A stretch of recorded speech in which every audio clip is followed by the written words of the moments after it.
r/ask Reddit. What was the most petty thing an adult did to you when you were younger?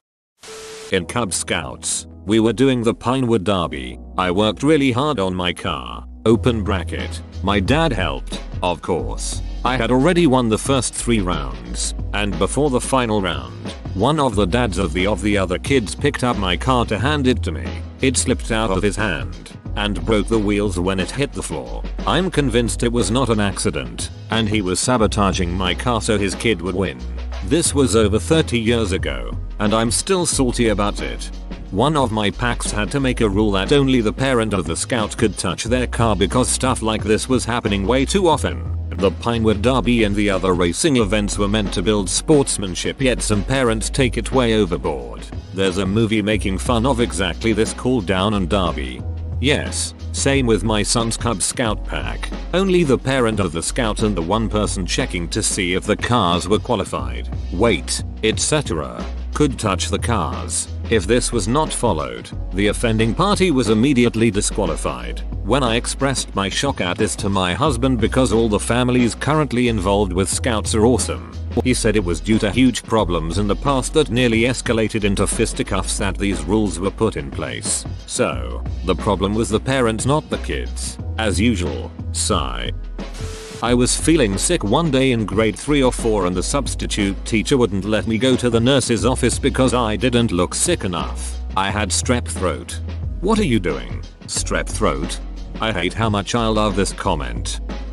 I was in middle school at a friend's sleepover. Her parents were very strict. She and her siblings got pulled out of public school to go to a Catholic school, were homeschooled in high school, and they scared the hell out of me. Anyway, it was probably like 11 PM at this sleepover, and her mom hesitantly let us watch the Disney movie Zenon, Girl of the 21st Century. I laughed at her part, and even though her parents were awake, they came into the living room to scold me for being too loud. Not long after, I took a drink of water, choked, and started coughing. They called my parents after 11 PM to come pick me up because I couldn't behave. They had no regard for them being asleep and having jobs to get to early in the morning. They wanted me out for laughing and coughing in the span of about 10 minutes. My parents never let me stay the night at her house again, and are still pissed at them for doing that almost 20 years later.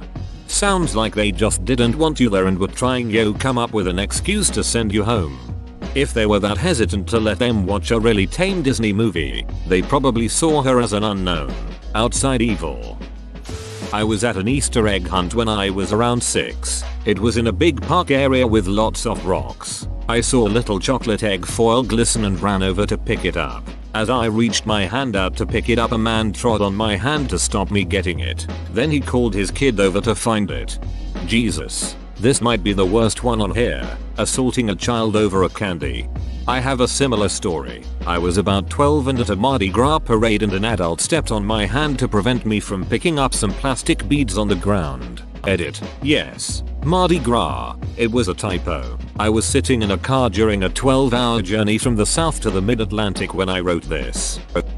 When I was like 9 or 10, I was rollerblading home from my mom's work, right? And I'm heading down 4th Street, and I find something like $16 on the ground, a 10, a 5, and single, just laying there on the sidewalk next to some outdoor seating at a cafe. Being the obnoxiously nice kid that I was, I pick it up and kind of look around, wondering if anybody lost their money. That's when the lady in the weird sweater vest comes around the corner. We make eye contact and I tell her I found this money, and she goes, "Huh, let me see it," and my naive ass is like, "Oh yeah, that makes sense. She's a grown up. She can sort this out." She looks around, hands me the single back, puts her finger to her mouth in a gesture, then she just ducks off, never to be seen again. And that's why I always just pocket money like a thieving little snake. I don't know that it's a snake-like thing to pocket the money. How are you supposed to track down the owner anyway? It's not like it has their name on it, and who memorizes the serial numbers on their bills? You'll just get some rondo claiming it's theirs, and have to take their word for it. My mom asked if I wanted to play 52 card pickup while my friends were over. I asked her what it was and she said I either want to play or I don't. I told her I didn't want to play anything if I didn't know what it was. She got visibly irritated and threw the cards on the ground and said this is 52 card pickup. Pick them up. She then threatened to ground me as she watched me pick the cards up and put them away nicely. I think it was worse because my friends were watching. Edit. Thanks for all the awards and comments. A lot of people are talking about how abusive my mom sounds and it led to interesting discussions with my husband today. Open bracket. He agrees that my mom was abusive and feels she was way worse than his dad. I think his dad was worse. Admittedly, my family and neighborhood set the bar low on good parenting. Most of my uncles and both of my grandmas were physically abusive. I have cousins that were raped by their own brothers and made to repent as young children for their hand in their own sexual assault. Great job, Mormons. And other cousins who weren't allowed to finish high school. We took in a lot of cousins. My parents also made it very clear who in the family wasn't safe, wasn't to be trusted or listened to, and which uncles could use a solid kick to the dong before I ever give them a hug. My neighborhood has gangs and drive-by shootings and drug dealers and girls selling themselves in junior high. My mom parented by fear the whole neighborhood equally. I don't care if you're the leader of the mafia. My mom will scream in your face. Try her. Nobody shot a gun at our house during drive-bys and no one gave her babies drugs. I literally believed marijuana was barbecue because my whole neighborhood successfully lied to me. But that's another story. I'm 1000% positive the whole neighborhood didn't want to be on her bad side. But I think they all wanted to be on her good side too. We've got neighbors that randomly show up to chat with her, instead of going to their drug dealer next door and buying drugs. She'll be in here and keep them strong and clean. So when I say she wasn't perfect, you all know what I mean. But when I say she did a lot of good, I hope you know what I mean too. This bothers me more than it probably should. She was mad because she couldn't outsmart a child and abused her power over you. This hits home a bit. She wasn't the worst mom by a long shot. In a lot of ways she was a great mom, but she certainly parented by control and fear. There really was no choice to not play and not pick up the cards, and we don't have a great relationship to this day. When I was in like 5th grade, I didn't put a book cover on my math book. It required cutting up a paper bag, something similar. We couldn't really afford the fancy ones, and I just never did it. So my math teacher took away my math book, so I couldn't do homework or follow along in class. Like WTF. Who does that to a kid? When my mom found out, she went down to the school and raised hell about interfering with my right to an education or something. The school district was terrified of her until I graduated.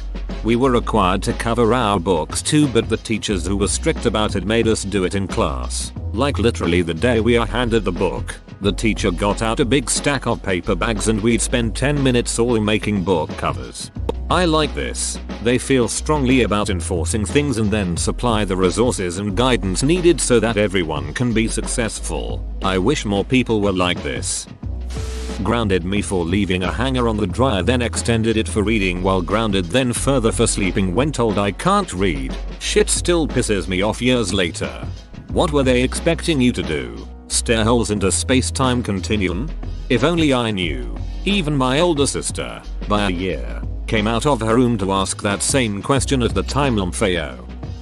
In elementary school, I used to talk to the lunch lady every day, and then the one day I didn't say hi. She came to my lunch table and told me I was fake, phony, and a few other things and stopped speaking to me. I still don't understand what her problem was. I got in trouble in 6th grade for reading during homeroom.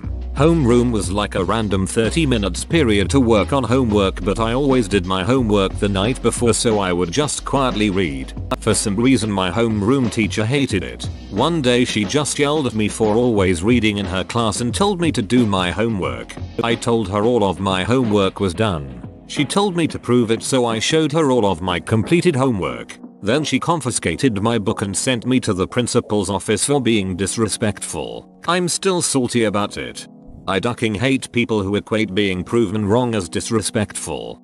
What pisses me off the most about it is that it extends beyond the teacher's power trip. 2. By teaching their students that proving someone wrong is disrespectful, they also teach them that all disagreement is bad and must be stamped out. Then updated facts, and also innocuous differences in opinion, are seen as rude and shameful. Duck that shit. Had a teacher in kindergarten threaten to expel me because I was sick and didn't show up the day before. She put me on the spot in front of the whole class telling me not to lie and that she'd call the principal. I cried in front of the whole class not knowing what to do. Apparently she wanted to win some attendance award and thought confronting a child was a good idea. Like bruh, I was fucking 5. Still salty on how she got away with it.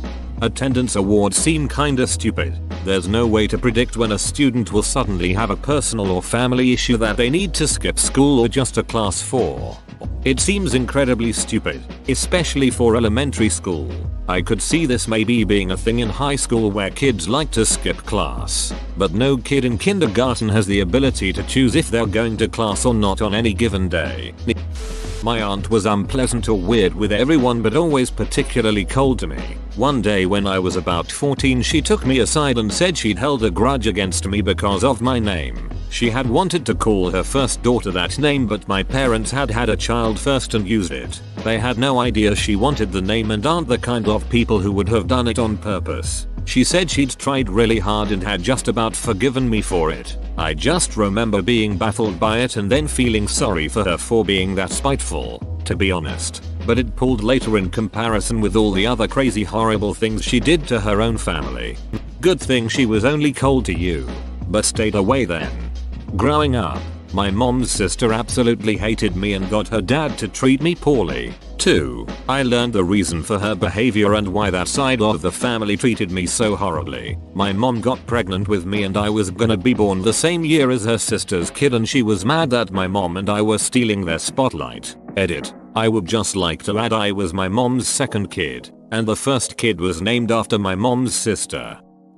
My swimming teacher promised me a candy bar if I jumped off the board when I couldn't swim, and when I did they said they forgot. But I saw them eating one in the lounge. I was 5 and I was betrayed. Another thing that swim teacher did instead of teach me to swim was to try and teach the group how to keep their eyes open underwater and see. We all had goggles and had to take them off to do this. Also I didn't learn to swim there. I ended up learning at a hotel on vacation when my sister taught me like a year later. Man, that's not just BS, that's dangerous. On the wedding day of my mom's third wedding, I sat in my room alone crying cause it was hard. But I made sure to remove myself cause I didn't want to upset my mom. When my aunt came to check in on my and saw I was crying, she went and told my mom. My mom went out of her way to stop hair and makeup to come into my room for being selfish and trying to ruin her happy day, even though I purposefully tried to not look upset in front of her in the first place. Edit. Oh wow guys, I took a nap and wake up and I've gotten my first awards and this is my top comment ever. Thank you so much. To address some of the questions that have come up. Yes, she is still married to her third husband and I'm grateful for it now because he ended up being great for her even though he had quite the rocky start with me. My mom also finally went to therapy after I had already grown and left the house and was diagnosed properly and given the help she needs, and we now have a solid relationship and she still regularly apologizes for the things she did growing up, while still have some childhood baggage. I've built a very happy life for myself and will definitely use what I learned from my childhood to be a better mom to my kids if I ever have any. Whoa, you made it to the end? You're a ducking beast. I'll cut you a deal. Smash like and subscribe for more curated content, bruh. It's free and that's a great price.